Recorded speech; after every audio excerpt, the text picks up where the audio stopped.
Kupitia kwenye ukurasa wa mtandao wa kijamii wa X wa Chadema imechapisha taarifa kudai kuwa jeshi la polisi limezuia mkutano wa makamu mwenyekiti wa Chadema John Heche katika jimbo la Mbarali, kitendo kinachoashiria matumizi mabaya ya vyombo vya dola katika kuzorotesha shughuli za kisiasa.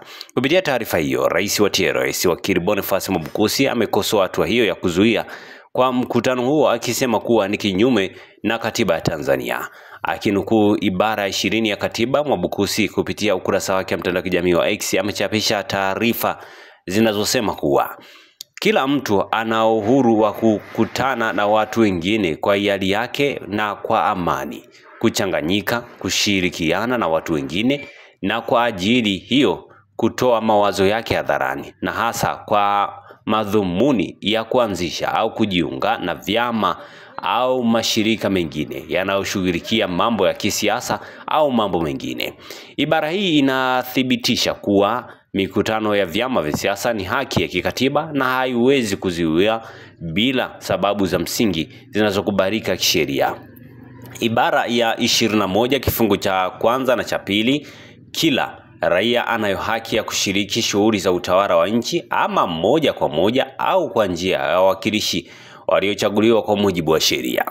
Kila raia anayo haki na uhuru wa kushiriki kwa amani na bila woga katika mchakato wa kidemokrasia wa kuamua uongozi wa nchi yake. Hii ina maana kuwa kuzuia kwa vyama vya siasa kufanya mikutano ni kukiuka haki za kidemokrasia za raia. Pili, sheria ya vyama vya siasa sura ya 258 kifungu cha 9 kwanza C, chama cha siasa kitakuwa na haki ya kushiriki katika shughuli za kisiasa iwapo ni pamoja na kufanya mikutano hadhara kwa mujibu wa sheria zilizopo. Sheria hii inatoa haki ya kisheria kwa vyama vya siasa kufanya mikutano bila kuwekewa vikwazo visivyo vya msingi.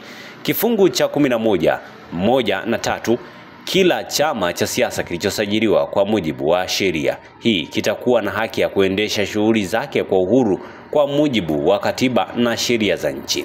Hakuna mtu yeyote atakayekizuia chama cha siasa kilichosajiliwa kuendesha shughuli zake kwa mujibu wa sheria hii. Hii ina maana kuwa vitendo vya kuzuia mikutano ya vyama vya siasa ni matumizi mabaya madaraka na inakinzana na sheria za nchi. Tatu, sheria ya jeshi la polisi na huduma za usalama sura ya 322 kifungu cha 43, polisi watawajibika kuhakikisha usalama wa mikutano ya hadhara kwa lengo la kulinda amani na utulivu na sio kuzuia mikutano hiyo bila sababu za msingi. Jeshi la polisi lina wajibu wa kulinda mikutano ya hadhara, sio kuzuia kwa misingi ya kisiasa. Tuna namna mbili: tuishi kwa kuheshimiana tulijenge taifa letu, au tuishi kijinga tuharibu taifa letu. Ujinga ni kutoheshimu sheria na katiba. Kumbuka kwamba 1. Kuzuia mikutano ya vyama vya siasa bila sababu za msingi ni kinyume cha katiba na sheria za nchi. 2. Vyama vya upinzani vina haki sawa na chama tawala kufanya mikutano ya hadhara. 3. Yeyote anaizuia haki hii anatumia vibaya madaraka na anahujumu demokrasia. Hili ni suala la utawala wa sheria na lazima polisi na ofisi ya msajili wa vyama vya siasa Tanzania wawajibike kwa mujibu wa katiba na sheria za nchi.